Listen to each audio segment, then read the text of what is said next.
దివ్యాని ప్రేక్షకులకి నమస్కారం. ఆరోగ్య రేఖ కార్యక్రమానికి స్వాగతం. ఈరోజు మనతో ఉన్నారు Vishal life style clinic founder doctor Udumula Sudheer Reddy గారు.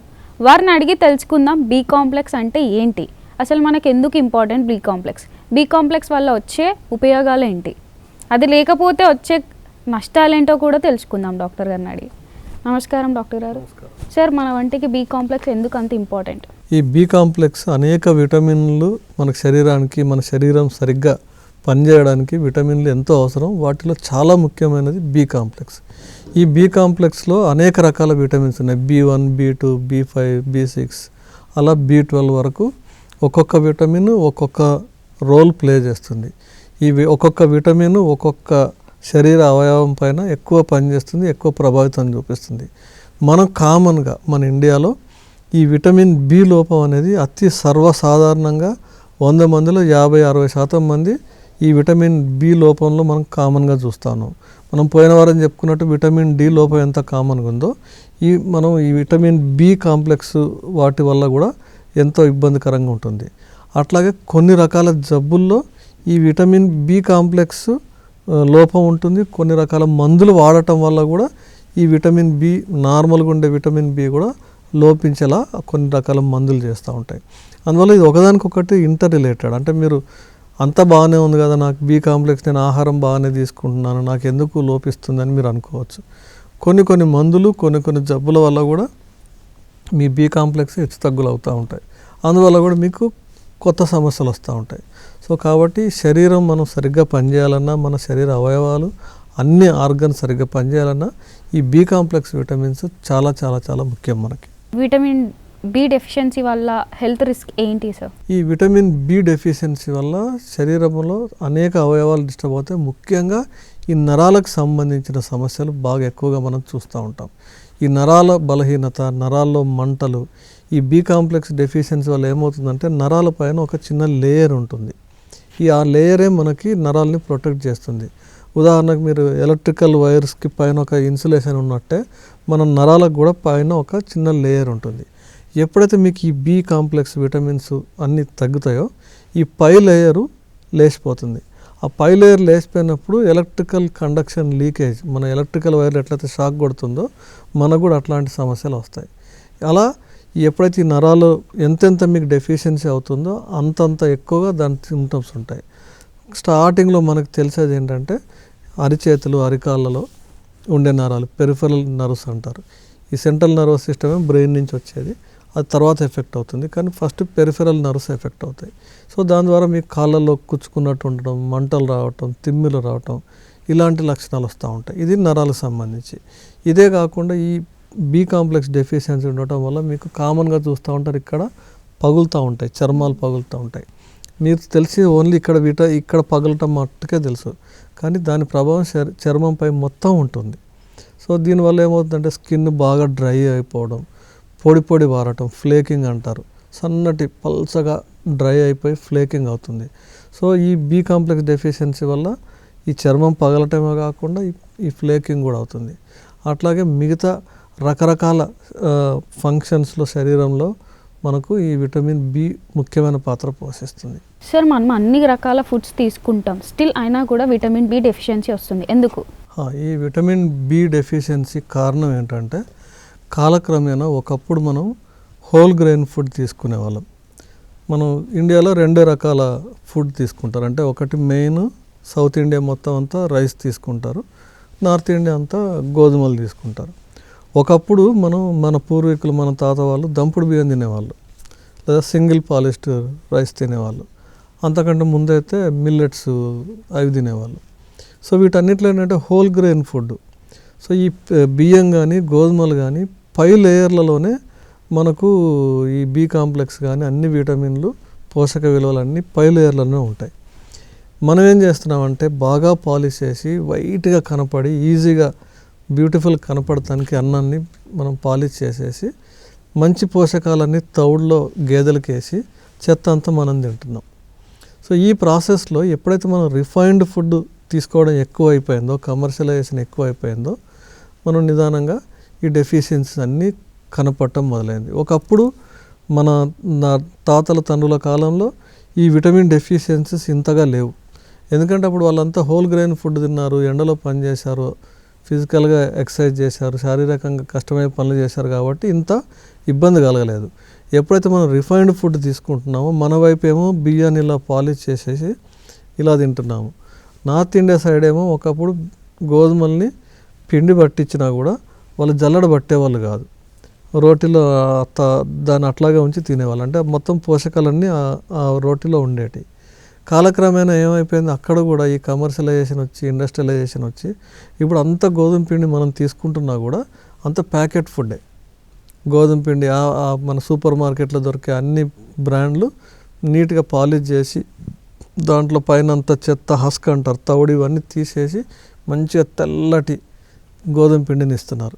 ఎంతెంత తెల్లగా ఉంటే అంతంత మీకు రిఫైన్ చేసినట్టు.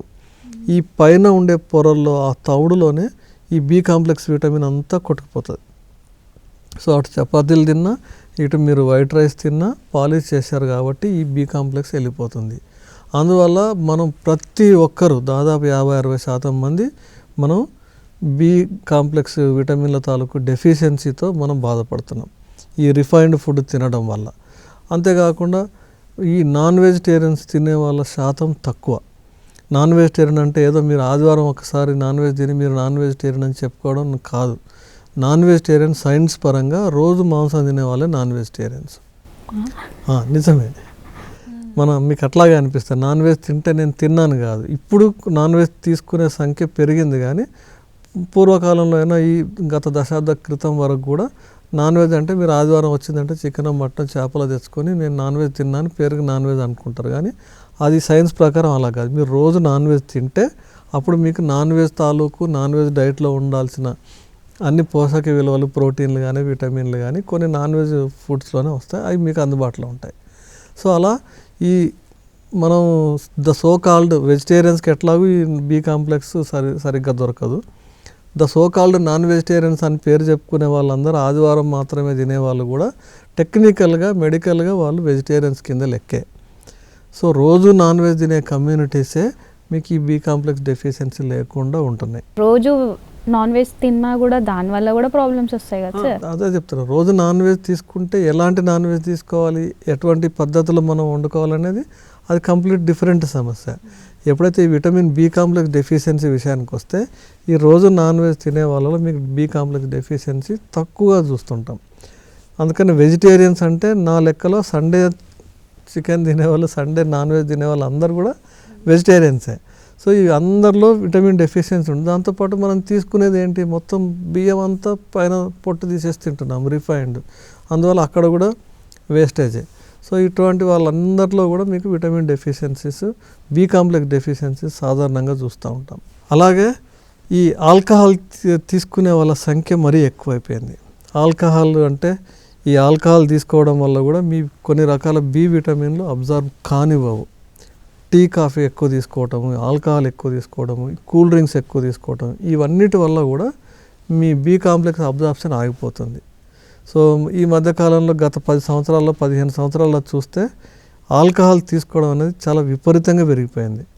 ఒకప్పుడు నేను చిన్నగా ఉన్నప్పుడు బీరు తాగితేనే దొంగతనంగా తాగేవాళ్ళు, బీరు తాగితే కూడా పిల్లనిచ్చేవాళ్ళు కాదు, అంత స్ట్రిక్ట్గా ఉండేది మన కల్చర్.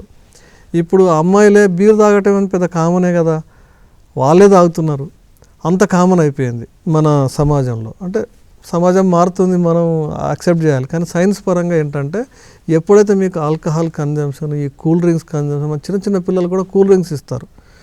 ఆల్కహాల్ తాగితే ఎంత డ్యామేజ్ జరుగుతుందో కూల్ డ్రింక్స్ తాగితే కూడా మోరార్లెస్ అంతే డ్యామేజ్ జరుగుతుంది.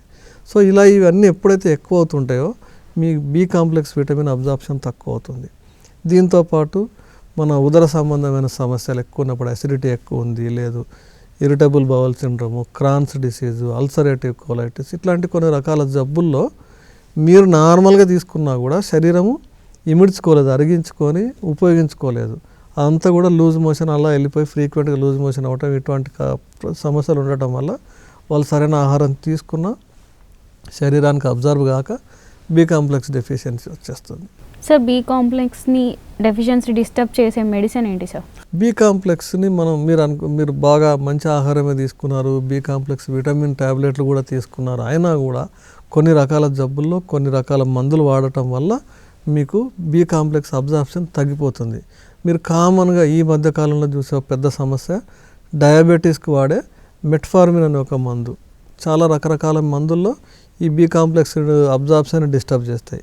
ఈ మెట్ఫార్మిన్ అనే మందు వాడే వాళ్ళలో మీకు బి కాంప్లెక్స్ డెఫిషియన్సీ వస్తుంది.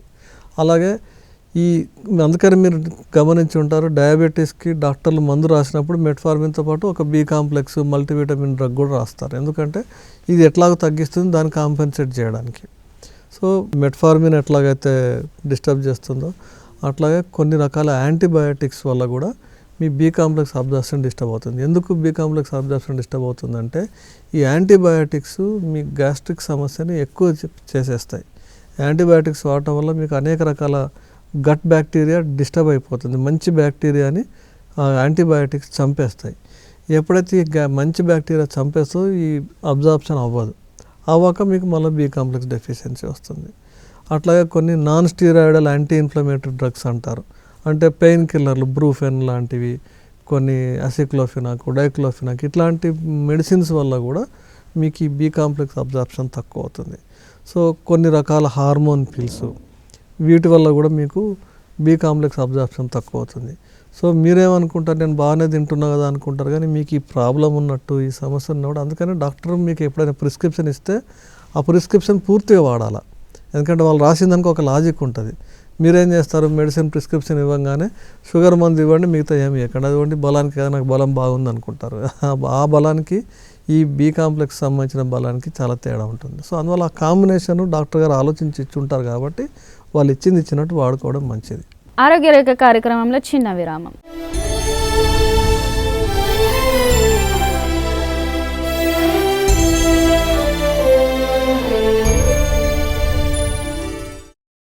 ఆరోగ్య రేఖ కార్యక్రమానికి తిరిగి స్వాగతం.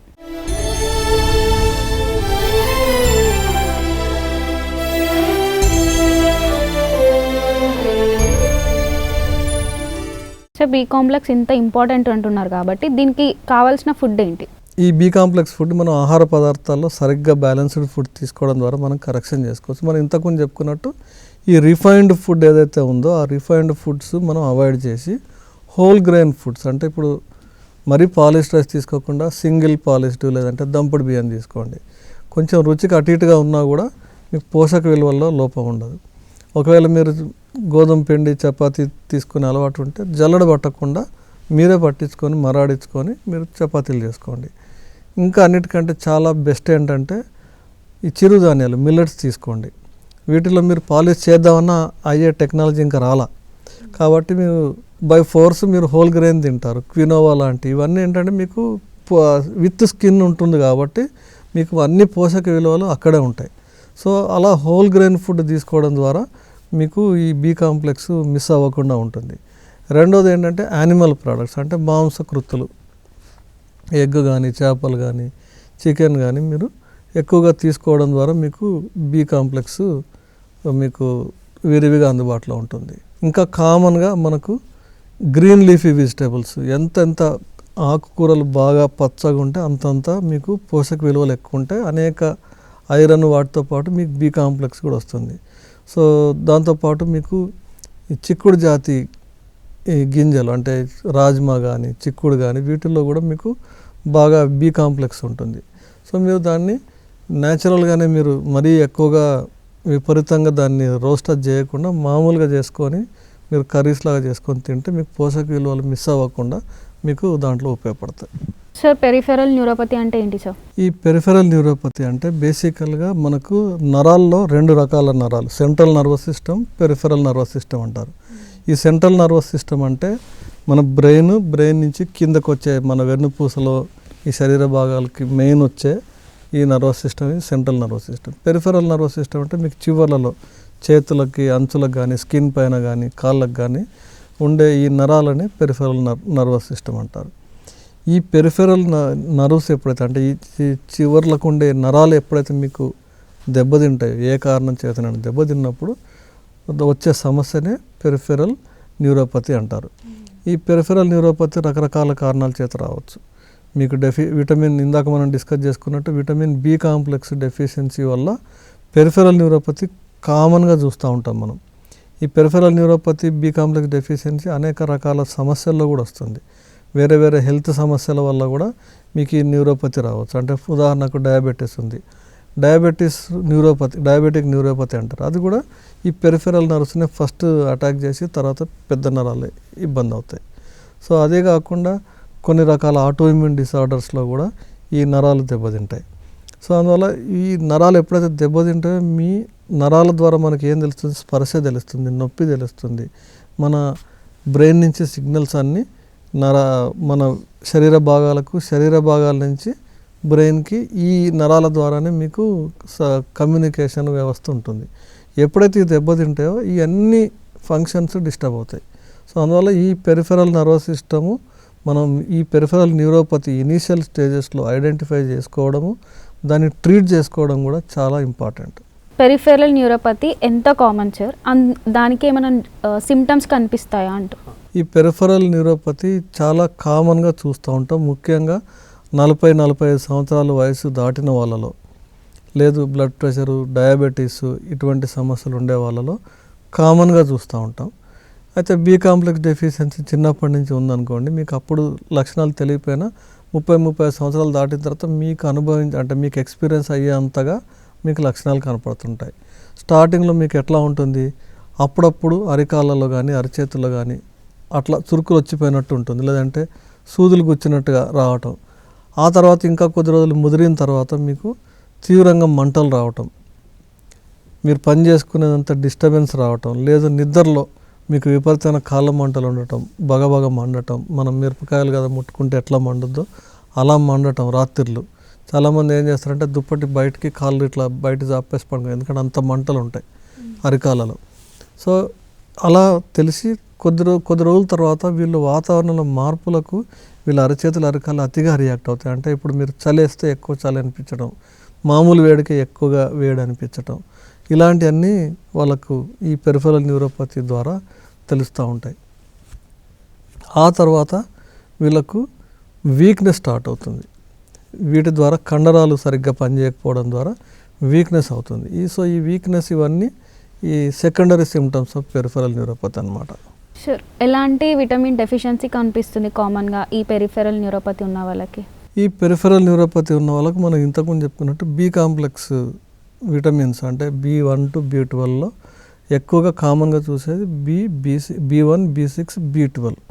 ఈ 3 బి విటమిన్స్లో ఈ పెరిఫెరల్ న్యూరోపతి రావడానికి కారణమవుతుంది. అన్కంట్రోల్డ్ డయాబెటీస్ ఉండటం కూడా కామన్గా చూస్తూ ఉంటాం మనం. ఎప్పుడైతే షుగర్ లెవెల్స్ మీరు కంట్రోల్లో ఉండవో ఫస్ట్ ఎఫెక్ట్ అయ్యేది నరాలు, ఆ తర్వాత కిడ్నీ ఎఫెక్ట్ అవుతుంది. సో అందువల్ల కూడా మీకు న్యూరోపతి వస్తుంది. దాంతోపాటు ఆల్కహాల్ తీసుకునే వాళ్ళకు B1 అనే ఒక బి విటమిన్ అబ్జార్ప్షన్ ఆగిపోతుంది. మీరు ఆల్కహాల్ కన్జంప్షన్ ఎక్కువైనప్పుడు, ప్రత్యేకించి అన్ని బి విటమిన్స్ మీద ప్రభావం ఉన్నప్పటికీ B1 అనే రకం విటమిన్ పూర్తిగా అబ్జార్ప్షన్ ఆగిపోతుంది. ఎవరైనా ప్రతిరోజు కానీ వారానికి 2-3 సార్లు ఆల్కహాల్ తీసుకునే అలవాటు ఉంటే 100% వాళ్ళకి బి విటమిన్ తక్కువ ఉంటుంది. వాళ్ళలో మనం కాళ్ళ మంటలు, వేళ్ళ మంటలు చూస్తూ ఉంటాం. వాళ్ళు ఏంటంటే నాకు ప్రాబ్లం వచ్చింది కాబట్టి దాన్ని మర్చిపోవడానికి మందు తాగుతారు, మళ్ళీ దానివల్ల ఇది ఎక్కువ అవుతుంది. డయాబెటీస్ వాళ్ళు ఎలాంటి జాగ్రత్తలు తీసుకోవాల్సి ఉంటుంది సార్ ఈ పెరిఫెరల్ న్యూరోపతి ఉంటే? ఈ డయాబెటీస్ ఉండి మనకు పెరిఫెరల్ న్యూరోపతి ఉంటే మీకు 2 కారణాల చేత మీకు ఈ పెరిఫెరల్ న్యూరోపతి. ఒకటి డయాబెటిక్ న్యూరోపతి, అంటే షుగర్ అవుట్ ఆఫ్ కంట్రోల్ ఉండడం వల్ల మీకు నరాలు దెబ్బతింటాయి. దాంతోపాటు మీరు మెట్ఫార్మిన్ కానీ ఇట్లాంటి మందులు వాడేటట్టయితే ఈ మందుల వల్ల కూడా మీకు బి కాంప్లెక్స్ అబ్జార్ప్షన్ తక్కువ అవుతుంది. తద్వారా న్యూరోపతి ఇంకా కాంప్లికేట్ అవుతుంది. అంటే ఒకటి డయాబెటీస్ ఎక్కువైనందువల్ల ఒక న్యూరోపతి ఎక్కువైతే, దాంతోపాటు సెకండరీ ఎఫెక్ట్ బి విటమిన్ తక్కువై అలా కూడా మీకు నరాలు దెబ్బతింటాయి. సో కాబట్టి ఎవరైతే డయాబెటీస్ పేషెంట్లు ఉన్నారో 40-45 సంవత్సరాలు దాటిన తర్వాత మీకు అప్పుడప్పుడు అరికాళ్ళు, చేతులు మంటలు వస్తున్నాయో మీరు బి కాంప్లెక్స్ చెక్ చేయించుకోండి, షుగర్ చెక్ చేయించుకోండి. ర్యాండమ్గా ఒక సంవత్సరానికి ఒకసారన్నా చెక్ చేయించుకుంటే విటమిన్లు, షుగర్ ఇవన్నీ మీకు ఎట్లాంటి ఏదైనా సమస్య ఉంటే తొలి దశలోనే గుర్తించి కాంప్లికేట్ కాకుండా ముందే మనం ప్రివెంట్ చేసుకోవడానికి, ట్రీట్మెంట్ చేసుకునేదానికి అవకాశం ఉంటుంది. సార్ ఈ పెరిఫెరల్ న్యూరోపతికి డైట్కి ఏమన్నా సంబంధం ఉంటుందా? ఖచ్చితంగా ఈ పెరిఫెరల్ న్యూరోపతికి డైట్ రిలేటెడ్ ఇది. ఎందుకంటే మనం ఇందాక చెప్పుకున్నట్టు రిఫైన్డ్ ఫుడ్ అవాయిడ్ చేయండి, ఆల్కహాల్ తగ్గించండి, వీలుంటే ఆపేసేయండి. మీరు ఎక్కువగా టీ కాఫీలు తాగకండి. రోజు ఉదయం ఒకటి సాయంత్రం ఒకటి పర్వాలేదు, కానీ మరీ ఎక్కువ తాగకండి. అట్లాగే ఆకుకూరలు, హోల్ గ్రెయిన్ ఫుడ్స్ ఇవి ఎక్కువ తీసుకోండి. ఒకవేళ నాన్ వెజ్ అలవాటు ఉంటే నాన్ వెజ్ తీసుకోండి, ఎగ్స్ తీసుకోండి. మీట్ అంటే మీరు లివర్ ఇట్లాంటివన్నీ తీసుకున్నా కూడా మీకు వాటిల్లో మీకు ఫుడ్స్ ద్వారా మీకు విటమిన్ వస్తుంది. చూశారు కదండి ఈరోజు కార్యక్రమంలో విటమిన్ బి డెఫిషియన్సీ వల్ల వచ్చే సమస్యలు ఏంటి, పెరిఫెరల్ న్యూరోపతి అంటే ఏంటి, దానివల్ల వచ్చే సమస్యలు ఏంటి, అది రాకుండా తీసుకోవాల్సిన జాగ్రత్తలు ఏంటి అని ఎన్నో వివరాల గురించి డాక్టర్ గారు ఎంతో చక్కగా వివరించారు కదండి. మీకు ఉపయోగపడుతుందని ఆశిస్తూ వచ్చే వారం మరొక ఎపిసోడ్తో కలుసుకుందాం. అంతవరకు చూస్తూనండి మీ దివ్యాని టీవీ.